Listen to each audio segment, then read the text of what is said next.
ಇಲ್ಲ, ರಾಜ್ಯಕ್ಕೆ ಒಳ್ಳೇದಾಗಲಿ, ಕ್ಷೇತ್ರಕ್ಕೆ ಒಳ್ಳೇದಾಗಲಿ ಅಂತ ಹೇಳ್ತೀನಿ. ಯಾಕೆ ಮಾತು ಹೇಳಿದೆ ಅಂದರೆ ಈಗಷ್ಟೇ ತೋರಿಸಿದ್ರು, ನೀವು ತೋರಿಸಿಲ್ಲ ಪಾಪ ಹಂಚ್ಕೊಂಡಿದ್ದೀರಿ ಅಂತ ಕಾಣುತ್ತೆ.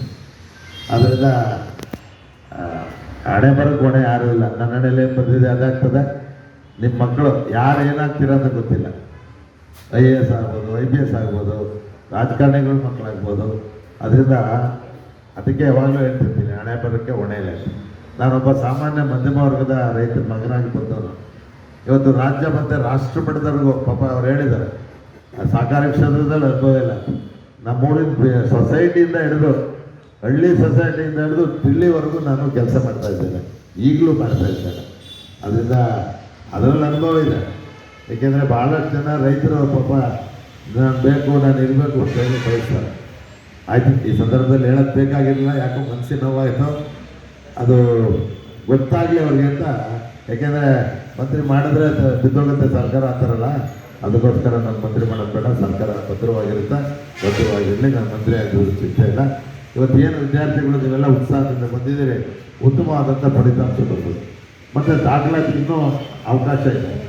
ನೀವು ಇನ್ನೂ ಮಕ್ಕಳನ್ನ ಹೊಲಿಸಿ, ಪೋಷಕರನ್ನ ಹೊಲಿಸಿ ದಾಖಲಾತಿನ ಜಾಸ್ತಿ ಮಾಡ್ಬೋದು.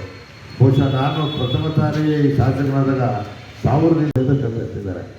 ಒಂದು ಸರಿ ನನಗೆ ಪಾಪ ಆಶೀರ್ವಾದನೂ ಮಾಡಿಸಿದ್ರು ಅಜ್ಜಯ್ಯನಿಂದ. ಕೊನೆಯಲ್ಲಿ ಅನಿವಾರ್ಯವಾಗಿ ನಿಂತೋಯ್ತು. ಮುಂದಿನ ದಿನ ಆದರೂ ಸಂತೋಷ, ಇಲ್ಲಿದ್ದರೂ ನನ್ನ ಕ್ಷೇತ್ರದ ಕೆಲಸನ, ನನ್ನ ಜನರ ಕೆಲಸ ಮಾಡ್ಕೊಂಡು ಹೋಗ್ತೀನಿ ಅಂತಕ್ಕಂಥ ಮಾತನ್ನು ಈ ಸಂದರ್ಭದಲ್ಲಿ ಹೇಳ್ತಾ, ನಮ್ಮೆಲ್ಲರಿಗೂ ಒಳ್ಳೆಯದಾಗಲಿ. ಮಕ್ಕಳು ನಿಮ್ಮ ಜವಾಬ್ದಾರಿ ಜಾಸ್ತಿ ಇದೆ, ಶ್ರದ್ಧೆಯಿಂದ ಅಕ್ಷರವನ್ನು ಕಲಿತು ನೀವು ನಿಮ್ಮ ತಂದೆ ತಾಯಿಗಳಿಗೆ ಒಳ್ಳೆಯ ಹೆಸರನ್ನ ತರಬೇಕು ಅಂತಕ್ಕಂಥ ಮಾತನ್ನು ಹೇಳಿ ನನ್ನ ಮಾತನ್ನು ಮುಗಿಸ್ತಾರೆ. ನಮಸ್ಕಾರ. ಪ್ರತಿನಿಧಿಯಾಗಿ ನಾನು ಮಾಡಿದ್ದೇನೆ, ಅದರಿಂದ ನಾನು ಅದ್ರ ಬಗ್ಗೆ ಚಿಂತನೆ ಮಾಡಲ್ಲ. ಭಾಳಷ್ಟು ಜನ ಕೇಳ್ತಾರೆ, ಏನು ಇಲ್ಲೇ ಇದ್ದೀರಿ, ಹೋಗಿಲ್ಲ ಅಂತ. ನಾನು ನಿಜವಾಗ್ಲೂ ಹೇಳ್ಬೇಕಂದ್ರೆ, ನಿನ್ನೆ ಗವರ್ನರ್ ಭೇಟಿ ಮಾಡೋಕ್ಕೆ ಹೋದಾಗ ಈಗಿನ ಮುಖ್ಯಮಂತ್ರಿಗಳು, ಮುಂದಿನ ಮುಖ್ಯಮಂತ್ರಿ ಇಬ್ಬರು ಸಿಕ್ಕಿದ್ರು. ನಮಸ್ಕಾರ ಅನ್ನೇ ವಿನ ನಾನೇನು ಕೇಳೋಕ್ಕೆ ಹೋಗಲಿಲ್ಲ, ಹೇಳೋಕ್ಕೆ ಹೋಗಿಲ್ಲ.